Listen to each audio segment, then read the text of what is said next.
बच्चों good morning all of you. Today is English literature term class 12th. The last lesson I have taught you about it.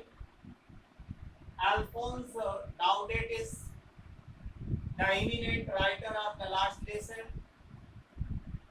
I have taught you about the summary of the last lesson.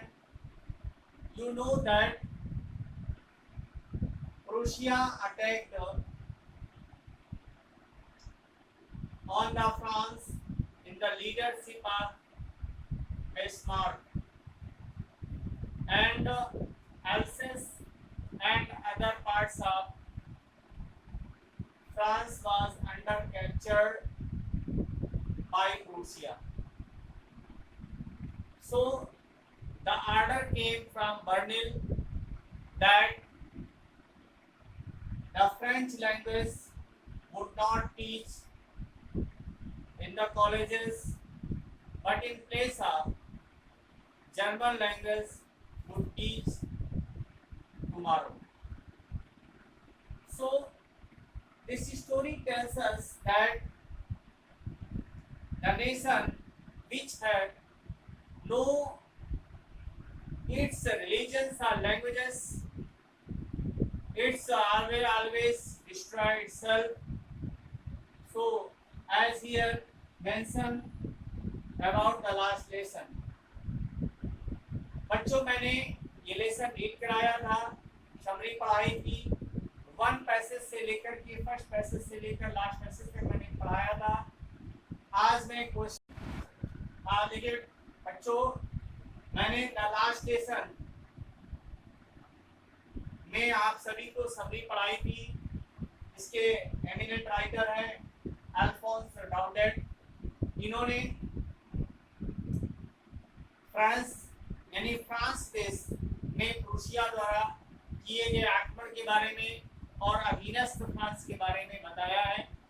ये popular French writer रहे हैं। आज मैं इसके question answer बता रहा हूँ जो आप सभी को राइट करने हैं और लर्न करने हैं।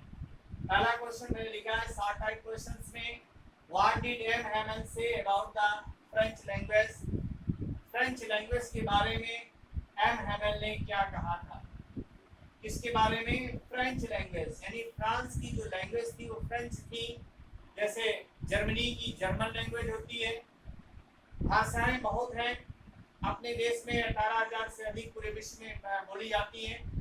और इसमें एम हैमल ने फ्रेंच लैंग्वेज के बारे में, फ्रेंच भाषा के बारे में क्या कहा था, ये क्वेश्चन पुट अप किया है। इसका आंसर लिखा गया है M Hamel said little French.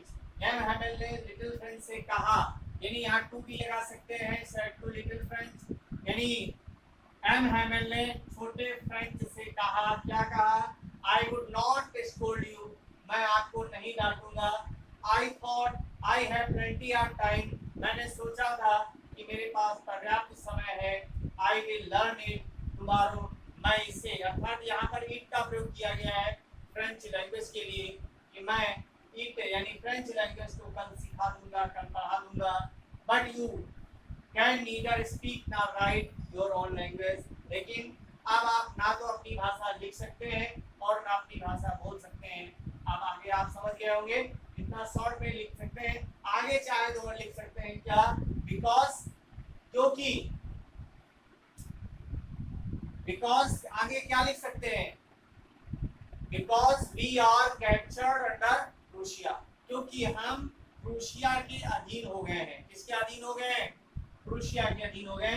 चाहे तो यहाँ पर लिख सकते हैं because we are under captured by Prussia. तो ये लिख सकते हैं आप, ये स्पष्ट है। इसका हिंदी में क्या है? एम हैमल ने छोटे फ्रेंच से कहा कि मैं आपको नहीं डांटूंगा, मैंने सोचा था मेरे पास पर्याप्त समय है, मैं तुम्हें इसे कल सिखा दूंगा। लेकिन आप ना तो आप अपनी भाषा बोल सकते हैं और ना लिख सकते हैं, because we are under capture by Prussia, क्योंकि अब हम प्रूशिया के अधीन हो गए हैं। किसके अधीन हो गए हैं? प्रूशिया के अधीन हो गए हैं।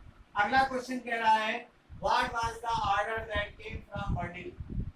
आदेश क्या था जो बर्लिन से आया था? बर्लिन से कौन सा आदेश आया था? ये आप सभी को मालूम है कि जो देश किसी दूसरे देश पर कब्जा करता है तो सबसे पहले उस देश की भाषा और संस्कृति को नष्ट करता है। सबसे पहले क्या करता है? उस देश की भाषा और संस्कृति को नष्ट करता है।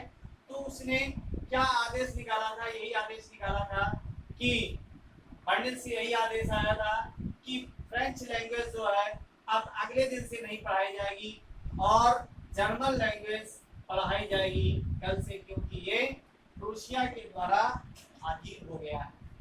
लिखा है the order came from Berlin. Berlin से आदेश आया था दैट कि the French language would not teach the next day, कि अगले दिन से फ्रेंच लैंग्वेज नहीं पढ़ाई जाएगी एंड जर्मन लैंग्वेज वुड। बच्चों ये आप देखिए सेकंड क्वेश्चन है what was the order that came from Berlin. दिख रहा होगा? नहीं दिख रहा होगा? आवाज सुनाई दे रही होगी। आवाज में स्पष्ट रूप से बोलता हूँ, आपको एक एक वर्ड मेरा सुनाई दे रहा होगा। What was the order that came from Berlin? वह आदेश क्या था जो बर्लिन से आया था? बर्लिन यानी जर्मनी की राजधानी है। जर्मनी की राजधानी से एक आदेश पारित हुआ था।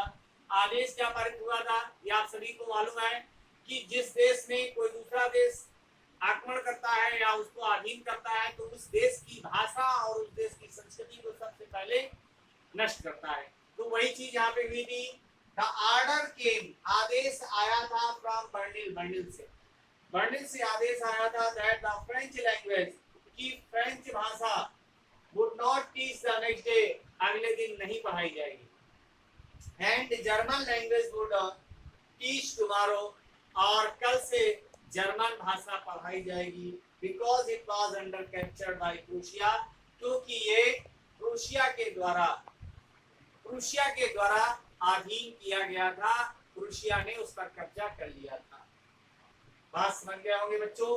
तीसरा क्वेश्चन लिखा है what did M Hamel write on the board, black board.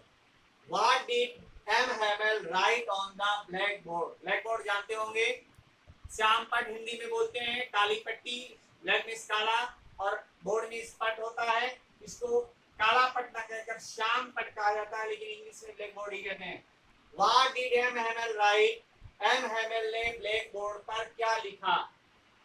M Hamel ने ब्लैक बोर्ड पर क्या लिखा था? व्हाट डिड इट मीन्स, इसका क्या मतलब था, इसका क्या अर्थ था?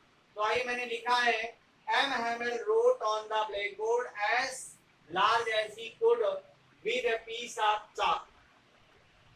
एम हैमेल ने ब्लैक बोर्ड पर इतने बड़े शब्दों में चाक से, खड़िए से लिखा, एज ही कुड, जितना बड़ा वो लिख सकते थे, एज ही कुड, जितना वो बड़ा लिख सकते थे, बड़े बड़े अक्षरों में लिखा। क्या लिखा? क्या लिखा हुआ है? VIVE, इसका मतलब वाइव लॉ फ्रांस। इट मीन्स, इसका मतलब है लॉन्ग लिव फ्रांस, फ्रांस जिंदाबाद।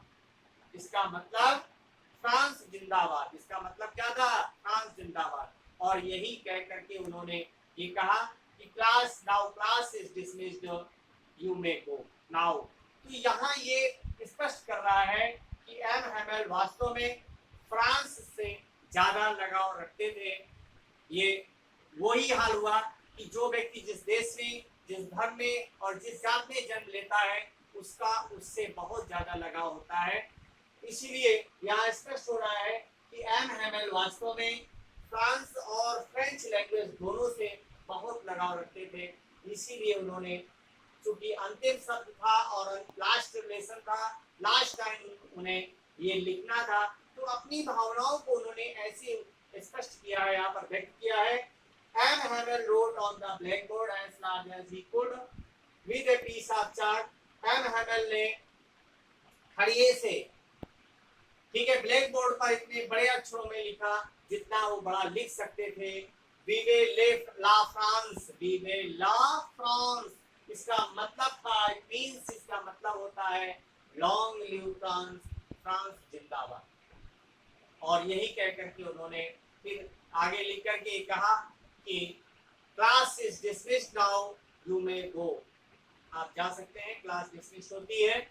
ये आपके शॉर्ट टाइप क्वेश्चंस मैंने लिखे हैं। मैं आशा करता हूं कि एक एक क्वेश्चन का अर्थ आपको समझ में आ गया होगा, और मैंने इसका एक्सप्लेन भी किया है क्वेश्चन और आंसर का। आप इसको अच्छे से लिखेंगे पेयर में और लर्न भी करेंगे। Thank you all of you.